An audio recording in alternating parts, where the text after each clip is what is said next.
Bonsoir et merci de nous rejoindre pour Décryptation Néo Info. Au Bénin, une loi pour reconnaître et réorganiser la chefferie traditionnelle a été votée le mois dernier par les députés.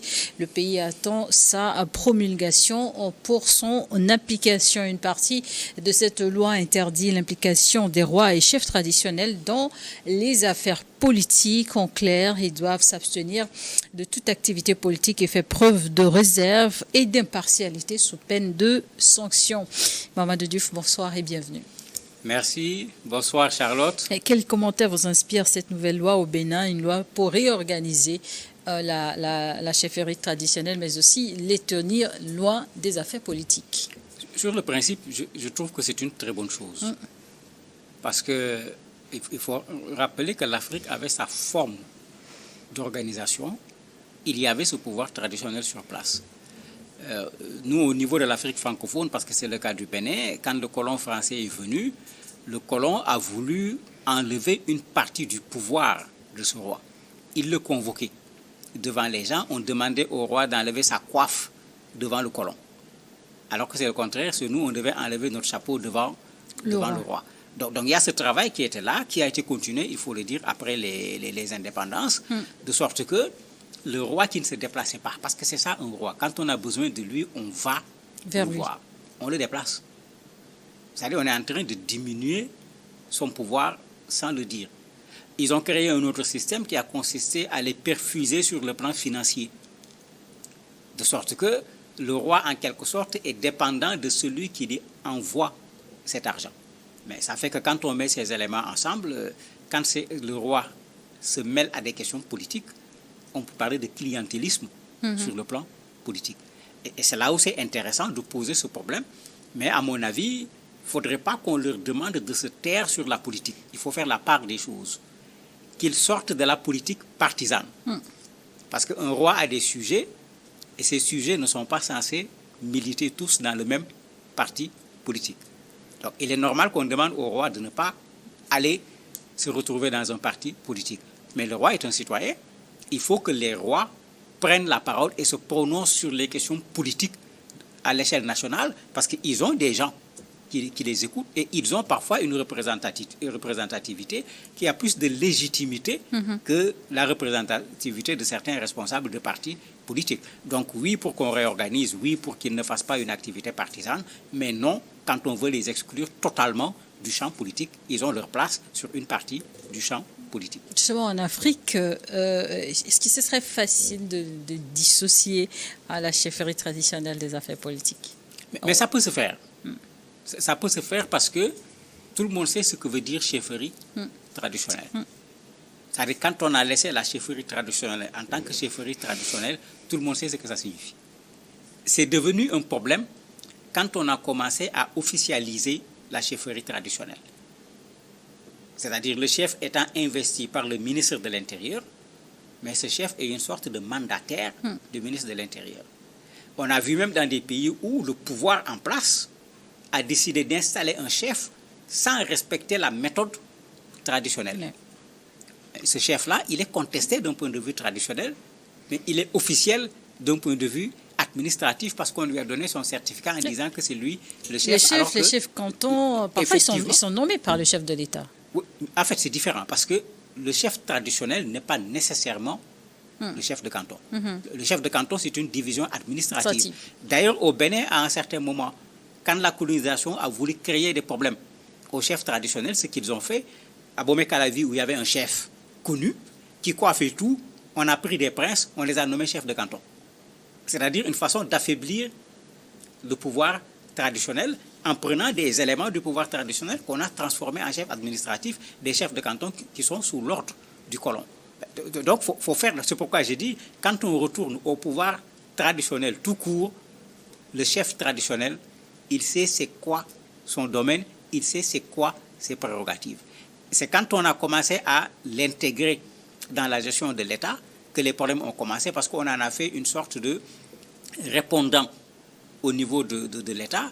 Et quand la campagne électorale arrive, il arrive qu'il fasse le mauvais rôle en disant ici c'est chez moi, moi je supporte tel candidat, ceux qui ne sont pas pour ce candidat ne feront pas campagne électorale ici ou n'organiseront pas de meeting ici. Mais en ce moment, ce n'est plus de la chefferie traditionnelle, c'est de la chefferie partisane. Est-ce qu'il n'y a pas aussi également une rééducation à faire au niveau des populations pour lever les amalgames? On le voit également dans d'autres pays. Parfois, ce sont même des chefs religieux qui parfois prennent le devant quand il y a des crises politiques au Sahel, parfois même au Sénégal, où des chefs traditionnels ou religieux ont en tout cas une influence forte dans les communautés. C'est pourquoi j'ai dit tout à l'heure, je suis d'accord qu'ils ne se retrouvent pas chefs de parti, mais je ne suis pas d'accord qu'on les écarte totalement de la question politique. Parce que la question politique, il ne faut pas qu'on réduise ça aux partis politiques. Il y a la politique qui se pratique au niveau des partis politiques, il y a le politique qui concerne tout le monde. Quand on est dans un pays où c'est la gabégie, c'est la corruption, c'est le copinage, mais les chefs doivent se lever sans appartenir à aucun parti pour dire que ça, ce n'est pas bon pour le pays. Et s'ils peuvent mobiliser les populations, ils doivent mobiliser les populations pour ça. Ça, je suis d'accord. Pour moi, ça, ce n'est pas de la politique partisane. Ils se lèvent pour des questions d'intérêt général. Ils peuvent donc parfois être des atouts. Mais c'est un atout. Vous avez donné le cas du Sénégal. Quand en 2021, on a mis carrément les pieds dans l'incertitude, avec des affrontements qui ont créé des morts, mais c'est un chef religieux qui a appelé le président de la République, qui a appelé Ousmane Sonko. Toutes les manifestations se sont tues. C'est pourquoi je disais tout à l'heure, attention, ils n'ont pas cette légalité en termes d'administration, ils ne sont pas dans la hiérarchie sur le plan administratif, mais souvent ils ont un pouvoir qui leur permet de dire aux populations, asseyez-vous, les populations vont s'asseoir, alors que si le pouvoir avait dit aux populations, asseyez-vous, les populations ne vont pas s'asseoir. Donc on peut les laisser dans ce cadre-là, ça leur permet de pouvoir jouer un rôle de médiateur, et ils pourront parfaitement jouer ce rôle de médiateur parce qu'ils ne seront pas au centre. Rappelez-vous du cas du Burkina, quand l'ancien président a failli s'affronter militairement avec le président actuel, mais ce sont ces chefs religieux traditionnels qui sont venus pour essayer d'éviter l'affrontement. Au niveau de la RDC, c'est les chefs catholiques et les chefs protestants qui ont été les premiers à dire il faut discuter, qui se sont mis à voir toutes les parties. Ce rôle-là, pour moi, il ne faut pas le leur enlever. Ce ne sont pas les chefs traditionnels, ce ne sont pas les chefs religieux qui ont brûlé l'Afrique, ce sont les politiques. Et quels sont parfois, aussi donc quels peuvent être parfois les dangers quand les chefs traditionnels se retrouvent à s'investir même en politique? En fait, ça pose plusieurs problèmes. D'abord, le premier problème, quand il est en politique, on regarde quel chapeau. C'est le chef traditionnel ou bien c'est le militant d'un parti? Ça pose déjà ce problème. Cela fait qu'après, si le chef traditionnel est dans l'opposition, s'il y a dans sa zone quelque chose qui mérite que lui, en tant que chef, qu'il le porte à l'attention du pouvoir. Quand il le porte à l'attention du pouvoir, on va dire quoi? On va dire que c'est parce qu'il est de l'opposition. Pourtant, ce qu'il dit, c'est une réalité, c'est un besoin, c'est une attente de ces populations. Mais le double bonnet fait qu'on va regarder le bonnet de l'opposant au lieu de regarder le bonnet du chef traditionnel. De la même manière, s'il est du côté du pouvoir, s'il appelle les populations à des travaux d'intérêt public pour ces populations elles-mêmes, les gens risquent de dire non, on n'y va pas, il nous appelle à ça parce que lui-même, il est du pouvoir. Je crois que c'est là où les chefs doivent faire tout simplement attention pour que les populations n'aient pas l'impression que les chefs est entre les mains d'une personne, parce que financièrement, c'est cette personne qui aide le chef. En Afrique, le chef ne travaillait pas. Aujourd'hui, les chefs sont obligés de travailler s'ils veulent vivre, parce qu'on n'est plus dans les mêmes conditions. Et il faut qu'on fasse attention à ceux qui leur donnent de l'argent. Au Bénin, par exemple, ça fait partie de ce qui a créé des problèmes, parce que en 2008 ou en 2009, l'État a décidé de donner 100 millions aux chefs traditionnels. Mais ça crée déjà des problèmes à l'intérieur, comment on répartit les fonds. Mais ça fait qu'après, la chefferie devient également une sorte de business. Une façon d'avoir déjà des ressources financières, mais une façon également d'être en contact avec le pouvoir en place et de pouvoir bénéficier d'un certain nombre de facilités, de bourses pour ses enfants, etc. Ce n'est plus la chefferie. Dans cette nouvelle configuration aujourd'hui, avec cette modernisation aussi des rôles dans les communautés, est-ce que la chefferie traditionnelle en Afrique aussi, quelque part, ne commence pas par perdre un peu de son authenticité et de toute sa notoriété d'origine? C'est la chefferie qui doit retourner à sa place. Parce que c'est notre patrimoine. On peut préserver ce patrimoine. Quand vous allez dans les pays anglophones comme au Ghana, mais regardez quand le président de la République va chez le chef. Mais il va avec toute la déférence qu'il faut. Parce qu'eux, ils ont maintenu leur chefferie Et c'était une colonisation anglaise. C'était une colonisation indirecte. Ce n'était pas comme la colonisation française qui était une colonisation directe. Oui. La colonisation anglaise ne venait pas déstructurer ces structures. On vous disait tout simplement, laissez-nous exploiter. Alors qu'ici, le français ne voulait même pas d'un chef très reconnu, en craignant que ce chef pourrait un jour amener les populations à se soulever contre lui. Donc il a travaillé à mélanger les rôles, et malheureusement, après les indépendances, nous l'avons continué. C'est pourquoi c'est les chefs traditionnels qui doivent être les premiers à demander à ce qu'on les remette à leur place. Et en ce moment, ils vont pouvoir retrouver ce pouvoir traditionnel qu'ils avaient, mais qui est là à côté d'un pouvoir moderne.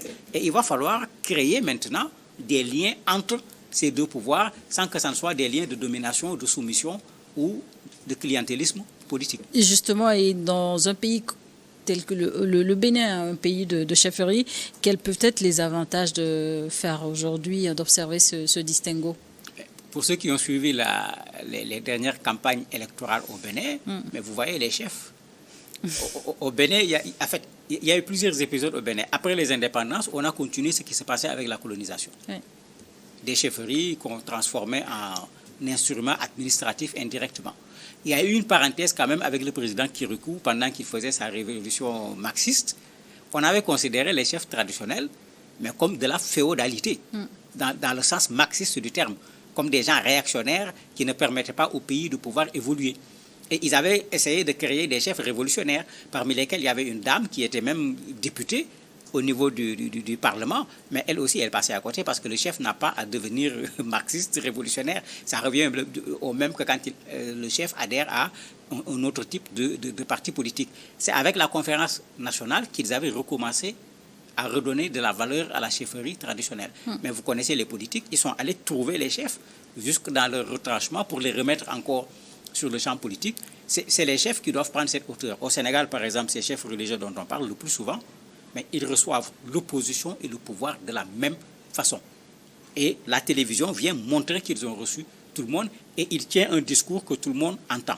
Il y a eu des dérapages par moments où des guides religieux ont voulu dire « votez pour tel », mais leurs propres disciples n'ont pas suivi. Parce que ça aussi, comme je le dis tout le temps, quand des populations sont éveillées, la manipulation devient extrêmement difficile. Et on voit des candidats à des élections qui vont aller demander de la bénédiction auprès des chefs traditionnels et chefs religieux. Ce n'est pas de la bénédiction, c'est du trafic d'influence. C'est tout de même le message diffusé. C'est une façon de dire, je le reconnais comme une autorité, mais c'est une façon de dire à ses disciples, à ces sujets, voilà, moi je suis allé chez votre chef et tu le vois venir avec un cadeau, venir avec la déférence et tout, mais quand il devient président de la République, vous allez voir généralement, les données changent. Et quels sont selon vous les défis majeurs pour la mise en œuvre effective de cette loi au Bénin? La première chose, c'est l'explication. C'est-à-dire que les gens comprennent qu'est-ce que la loi veut. Il ne faudrait pas que les gens aillent dans le sens, parce que quand on regarde la loi, la chefferie n'est pas enlevée.